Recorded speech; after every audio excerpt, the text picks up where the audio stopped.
He bought a one-way ticket. He paid in cash. He gave a fake name.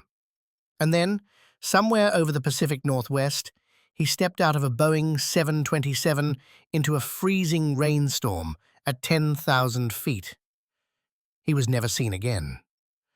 The FBI investigated for 45 years. They eliminated over 1,000 suspects. They closed the case unsolved. He remains the only person in American history to successfully hijack a commercial airliner and disappear. His name was Dan Cooper.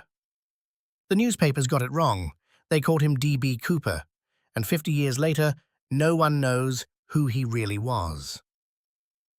November 24th, 1971, Thanksgiving Eve, Northwest Orient Flight 305, Portland to Seattle.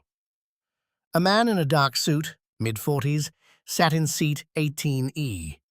He ordered a bourbon and soda. He lit a cigarette.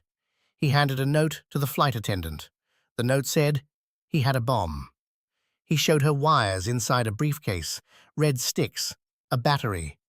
He demanded $200,000 in $20 bills, 4 parachutes, and a fuel truck waiting at the gate in Seattle.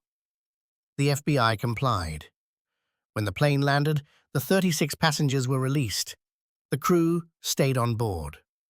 The plane took off again at 7:40 in the evening, heading for Mexico City. At 8:13, the rear air stair opened mid-flight. When the plane landed in Reno, the cockpit door was still closed. The cabin was empty. Cooper was gone. The FBI's working theory for 45 years was simple. He didn't survive. He jumped at 10,000 feet in pitch darkness into a freezing rainstorm over rugged mountainous terrain. He was wearing loafers, a trench coat, a business suit. The parachute he chose out of 4 was a non-functional training rig. The reserve chute he carried had been sewn shut as a display dummy. Lead investigator Larry Carr said it plainly. The man jumped to his death. Search teams combed the suspected drop zone for years. No body, no parachute, no money. But also, no evidence he survived. Until 1980. February 10th, 1980. An 8-year-old boy named Brian Ingram was building a campfire on the banks of the Columbia River, Tina Bar, about 20 miles from the suspected drop zone. He brushed away the sand and found 3 bundles of decaying $20 bills, $5,800. The serial numbers matched the ransom money. Exactly. This was the only piece of physical evidence ever recovered. It changed everything. Because the geology of that riverbank was wrong. Sediment analysis showed the money couldn't have washed there from the jump zone. The layer it was buried in was deposited years before 1980, but after 1974. Someone put it there, or it traveled in a way that defies the physics of the river. If Cooper died on impact, his money should have rotted in a forest, not been buried in pristine condition 3 years late by a riverbank 20 miles away.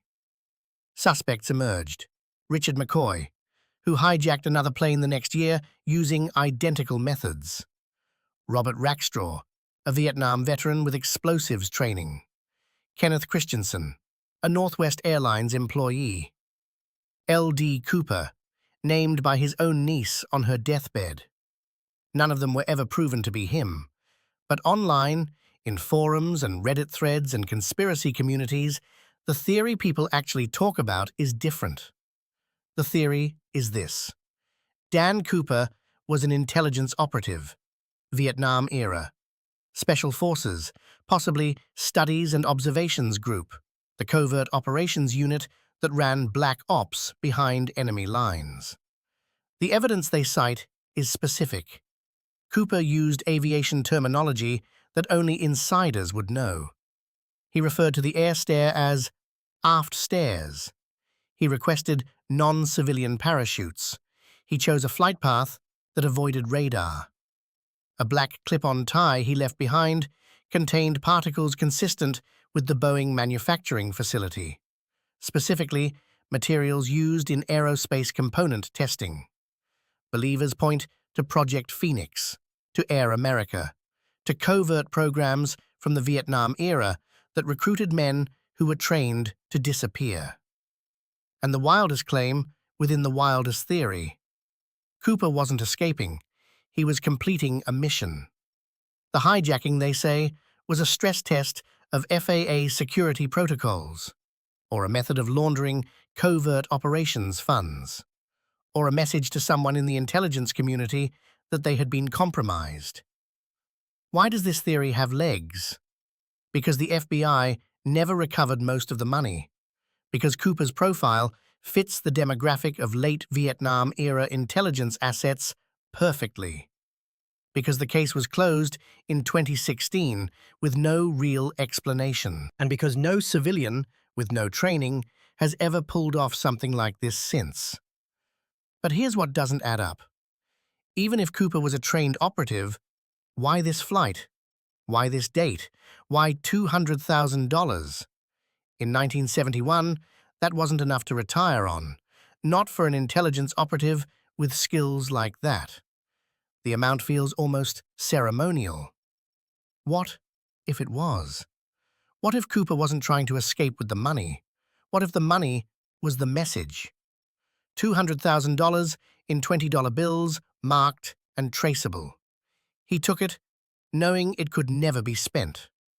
What if the hijacking was a signal to someone watching, somewhere, that an operation had succeeded? What if Dan Cooper wasn't even there to jump? What if the man who walked out the back of that Boeing 727, into the dark, into the storm, into history, wasn't running from anything at all? He wasn't escaping. He was disappearing on purpose.